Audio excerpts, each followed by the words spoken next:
السلام علیکم ورحمۃ اللہ وبرکاتہ۔ الحمدللہ والصلاة والسلام علی رسول اللہ، اما بعد۔ قال النبی صلی اللہ علیہ وسلم من لم یشکر الناس لم یشکر اللہ۔ محترم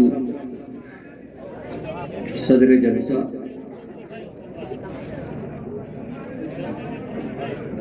ذمہ داران جامعہ، معزز علماء، عزیز طلباء، دور دراز سے تشریف لائے ہوئے مہمانان، میں آپ کے سامنے کوشش کروں گا کہ 10-15 منٹ میں اپنی بات رکھ دوں۔ دیکھیے، ایک مسلمان کا یہ فرض بنتا ہے کہ جن لوگوں نے ان کے ساتھ بھلائی کا معاملہ کیا، ان کے ساتھ خیر کا معاملہ کیا، ان کے وہ کام آئے، ان کی ترقی اور فلاح کے لیے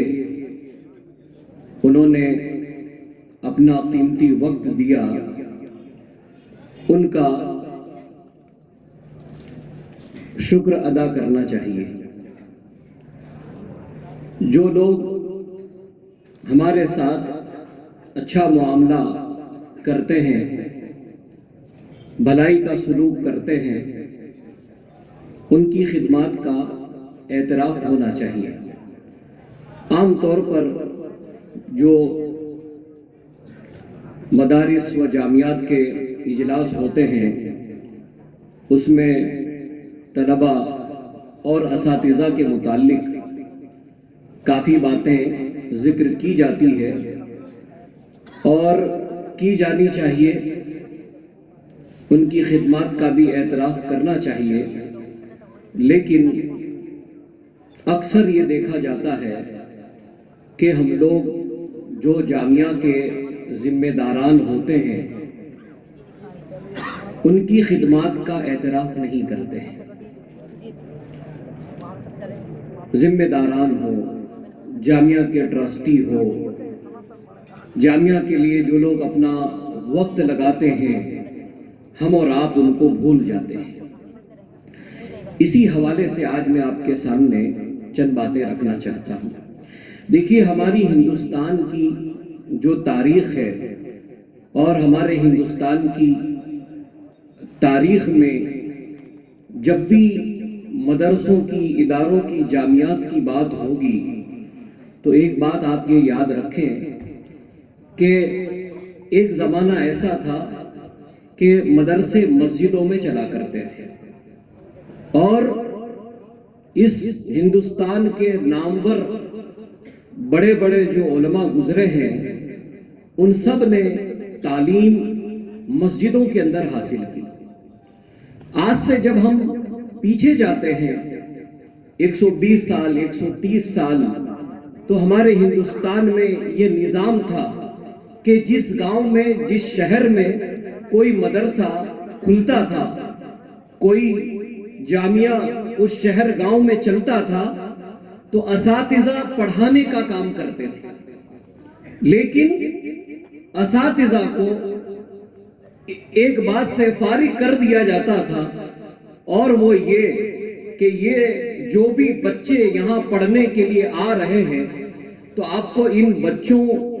کے قیام اور طعام کی فکر کرنے کی ضرورت نہیں ہے، کیونکہ ہر گاؤں، ہر شہر میں ایسا ماحول ہوتا تھا، اور بچوں سے، دینی تعلیم حاصل کرنے والوں سے اتنی محبت ہوتی تھی لوگوں کو، اور اتنے ہمدرد ہوتے تھے وہ طلباء کے کہ جہاں کہیں پرانی تاریخ میں، قدیم تاریخ میں ہمارے مدرسے کھلے ہیں، تو جہاں مدرسہ ہوتا تو ہر گاؤں کا آدمی یہ کہتا کہ یہ طالب علم جب تک پڑھے گا تو یہ طالب علم میرے گھر کھانا کھائے گا۔ اس وقت ان سب اخراجات کی فکر کرنے کی ضرورت نہیں پڑتی تھی، کیونکہ ہر گاؤں میں لوگ اور ہر شہر کے لوگ اس بات کی فکر کرتے تھے کہ بچے یہاں پر پڑھے اور ان کے کھانے پینے کا بندوبست ہم کریں گے۔ اور پھر اس کے بعد حالات بدلتے گئے اور ایک سسٹم بدلا، ایک نظام بدلا۔ اس کے بعد اس چیز کی ضرورت پیش آئی کہ ہمارے علماء کرام جو ادارے چلا رہے ہیں، ہمارے علماء جن اداروں کو ترقی دینا چاہتے ہیں، ان کو عوام کی بھی ضرورت ہے، ان کو ساتھ دینے والوں کو بھی ضرورت ہے۔ اور اس کے بعد ہندوستان کے اندر جو ہے ہاسٹل کا نظام آیا، مستقل بچوں کے لیے رہائش کے لیے کوئی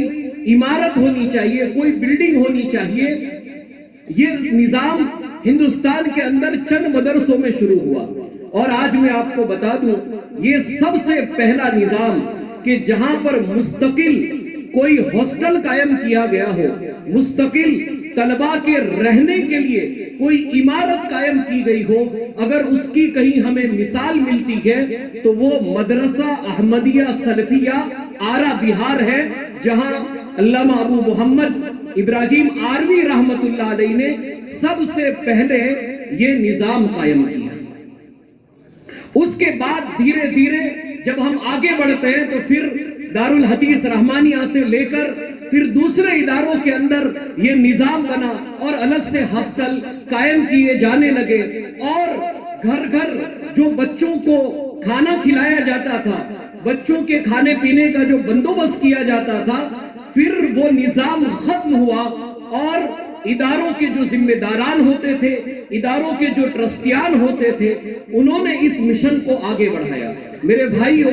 آج میں جو آپ کے سامنے اپنی بات رکھنے جا رہا ہوں، شاید 2-3 مثالیں آپ کو دے دوں، اس کے بعد اپنی بات میں ختم کر دوں گا۔ جب ہم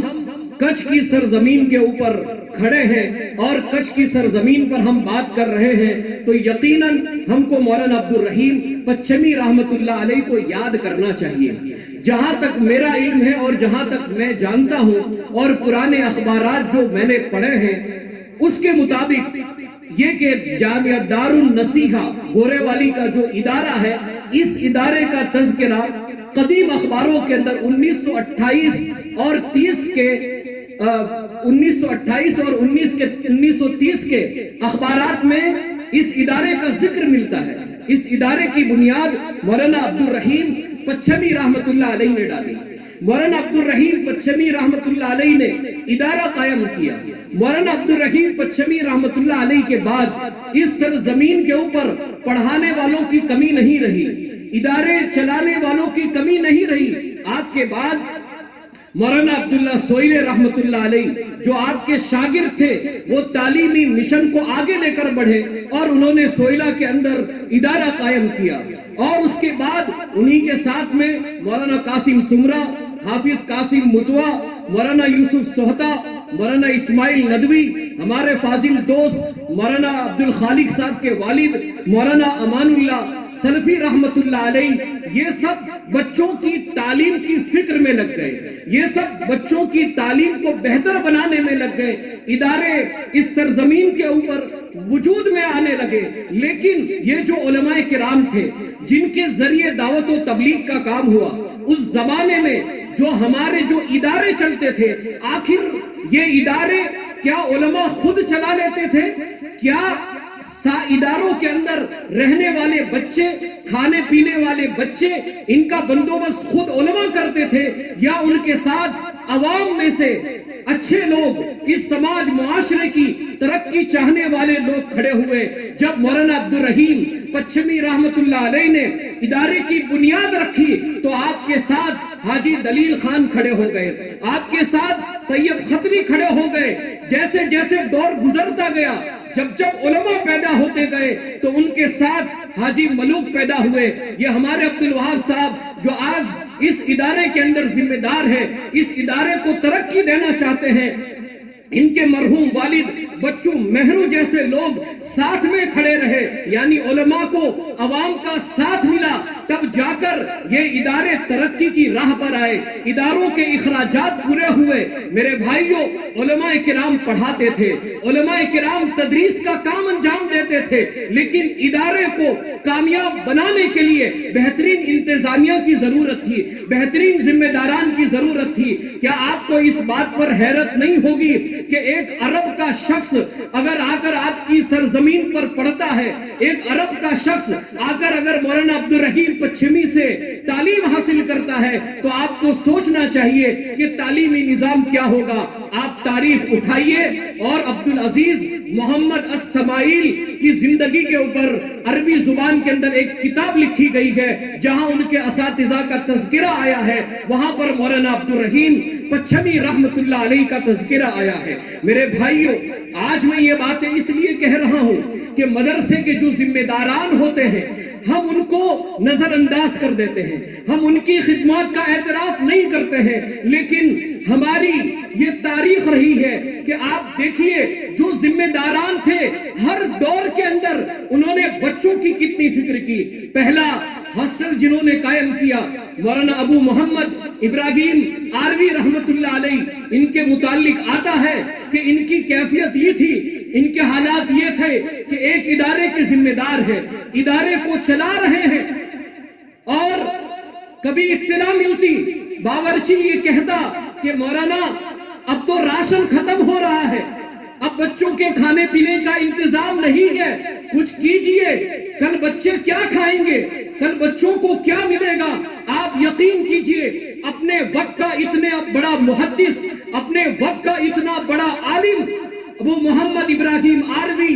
جاتے ہیں آرا کے ریلوے اسٹیشن پر، کلی بن کر کام کرتے ہیں، ٹرین سے جو لوگ اترتے ہیں وہ اتنا بڑا عالم ان کا سامان اٹھاتا ہے، سامان کو پہنچاتا ہے، اور اس سے جو پیسے ملتے ہیں ان پیسوں سے وہ بچوں کے کھانے پینے کا انتظام کرتا ہے۔ آج یہ فکر دیکھیے، آپ یہ سوچ دیکھیے، وہ بڑے عالم تھے، ان کا مقام بڑا تھا، چاہتے تو بیٹھ جاتے، لیکن نہیں، انہوں نے اپنے بچوں کی فکر کی، ان طلبہ کی فکر کی کہ اس مدرسے میں پڑھنے والے کوئی بچے بھوکے نہ رہ جائے۔ اس ہندوستان کا عظیم محدث جس سے ہزاروں لوگوں نے پڑھا، میاں نذیر حسین محدث دہلوی، ایک طرف جہاں وہ استاد تھے وہیں پر بچوں کا کتنا خیال رکھتے تھے۔ اگر آپ کو یہ جاننا ہو تو ان کا ایک شاگرد اپنے وقت کا محدث مولانا عبد المنان وزیر آبادی رحمت اللہ علیہ، جو نابینا تھے، دیکھ نہیں سکتے تھے،